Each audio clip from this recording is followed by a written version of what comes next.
Welcome back to Narrations. Some mothers protect their children from the world. Some protect them from people. And some try to protect them from things they cannot even see.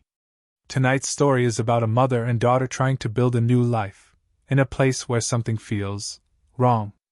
This is Dark Water. It's about loneliness, about fear, and about the quiet desperation of a mother trying to keep her child safe. Dahlia Williams is trying to start over. The divorce has been messy, exhausting, and emotionally draining. Court hearings have reduced her life to arguments and paperwork, turning deeply personal moments into legal decisions. At the center of it all is her daughter, Ceci, young, sensitive, and trying to understand why her world has suddenly changed. Dahlia wins custody. But winning does not feel like relief. It feels like responsibility. A responsibility she is not entirely sure she is ready for. They move into a new apartment. The building is old. Not charming old. Worn out old. The kind of place where the paint feels tired, the hallways echo too much, and the air seems heavier than it should be. But it is affordable. And right now, affordability matters more than comfort. From the moment they arrive, something feels off. The elevator is slow and unreliable. The lights flicker in the hallways. Water stains spread across the ceiling of their apartment, dark, irregular patches that seem to grow over time. Dahlia notices these things immediately. But she pushes the discomfort aside. Because she needs this to work. Ceci begins school nearby. At first, she seems quiet but adaptable, holding on to small routines that give her a sense of normalcy. She carries her backpack carefully, follows instructions, and tries not to cause problems. But even she begins noticing things. There is a red bag. She finds it on the roof of the building. At first, it seems like any forgotten object. But Ceci becomes attached to it. She insists it belongs to someone. Someone who might come back for it. Dahlia, already overwhelmed with adjusting to her new life, doesn't think much of it. Children imagine things. They create stories. It is normal. But the apartment begins to change in ways that are harder to ignore. The water stains grow darker. The ceiling begins to drip. And the water is not clean. It is dark. Almost black. It leaks slowly at first, a few drops here and there, but soon it becomes constant. The sound of dripping water fills the apartment, creating a steady, unsettling rhythm that makes it difficult to relax. Dahlia contacts the building manager repeatedly. He dismisses her concerns. Promises to fix things. But nothing changes. The neglect feels intentional. As if no one wants to deal with the problem. Meanwhile, Ceci begins talking about an imaginary friend. A little girl. She mentions her casually at first, as if describing someone from school. But the details are strange.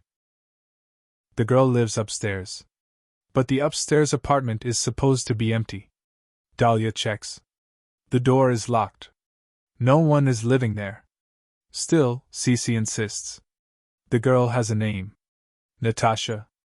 At night, Ceci seems more restless. She talks in her sleep. She wakes up frightened, clinging to Dahlia. And Dahlia begins feeling something she cannot explain. Not fear exactly. But unease. A sense that something is present in the apartment. Something connected to the water. The situation escalates. The ceiling damage worsens. Water begins leaking more aggressively, soaking parts of the apartment. The smell becomes stronger, damp, stale, almost suffocating. Dahlia confronts the building manager again, demanding action. But his response is indifferent. Dismissive. As if this is not unusual. As if this building has always been this way. At the same time, Dahlia is fighting another battle. Her ex-husband is questioning her ability to care for Ceci. He points to the condition of the apartment. The instability. The stress. And Dahlia feels the pressure closing in. She is trying to prove she is a good mother. Trying to build a safe home. But everything around her is falling apart. And now, something inside that home may be threatening her child. One night, the water begins flooding through the ceiling more aggressively than before. Dahlia looks up. And for a moment, she feels something impossible. As if the water is not just leaking. As if it is coming from somewhere deeper. Somewhere alive. The water does not stop. If anything, it becomes worse. What began as small stains and slow dripping has now turned into something constant, a presence that seems to invade every part of the apartment. The ceiling darkens further, the walls begin to feel damp to the touch, and the sound of water becomes impossible to ignore. It is no longer just a maintenance issue. It feels like something else. Dahlia tries to stay rational. She continues calling the building manager, demanding repairs, asking for inspections, pushing for answers. But every conversation ends the same way: vague promises, delayed action, and a subtle suggestion that she might be overreacting. At the same time, her ex-husband continues building a case against her. He questions her stability, her choices, her ability to provide a safe environment for Ceci.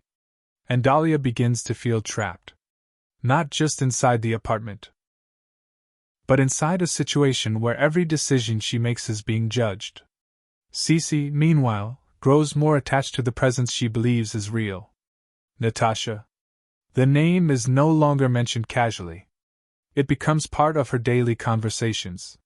She talks about Natasha as if she is lonely. As if she needs a friend. As if she is still there. Dahlia tries to dismiss it at first. But then she begins noticing patterns. The red bag Ceci found on the roof.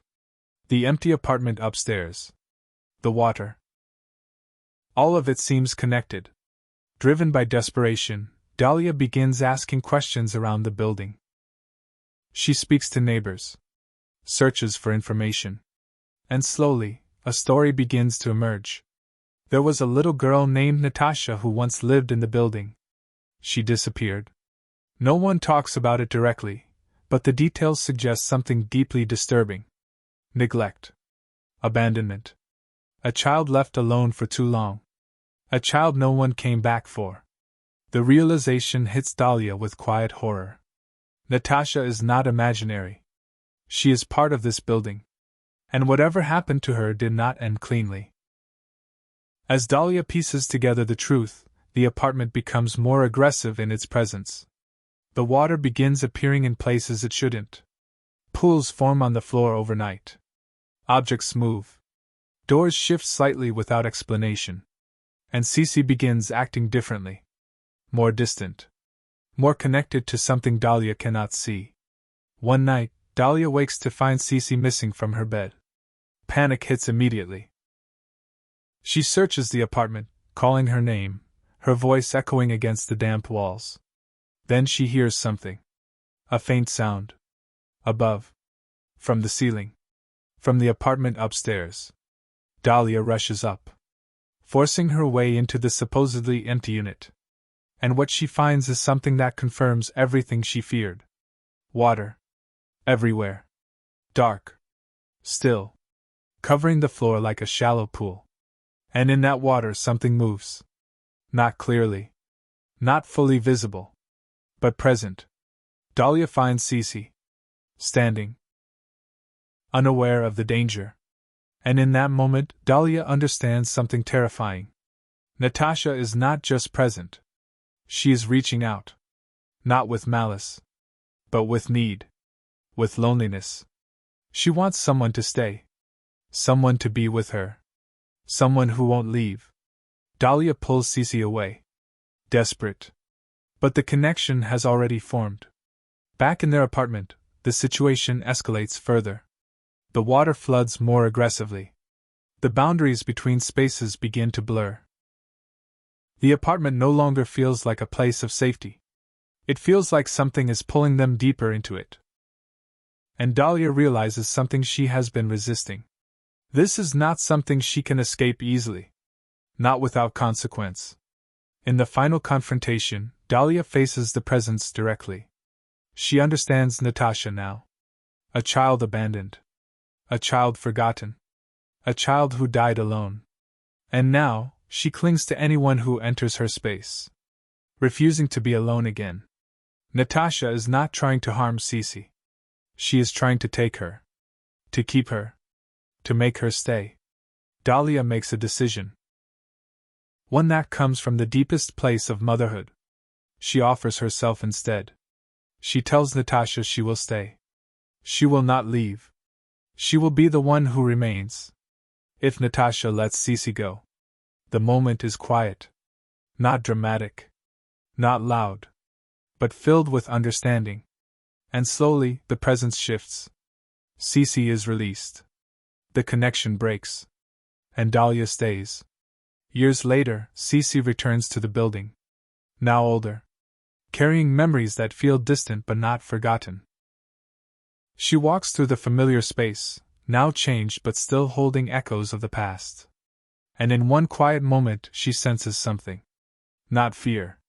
Not danger. But presence. Her mother. Still there. Still watching. Still protecting. Dark Water is not just a ghost story. It is a story about loneliness. About the consequences of neglect. And about the kind of love that does not leave, even when it has to stay behind. Sometimes, the greatest act of motherhood is sacrifice. And sometimes, that sacrifice becomes the only thing that keeps a child safe. If you enjoyed listening to this narration, please like, share, and subscribe for more movie stories. I'll see you in the next one.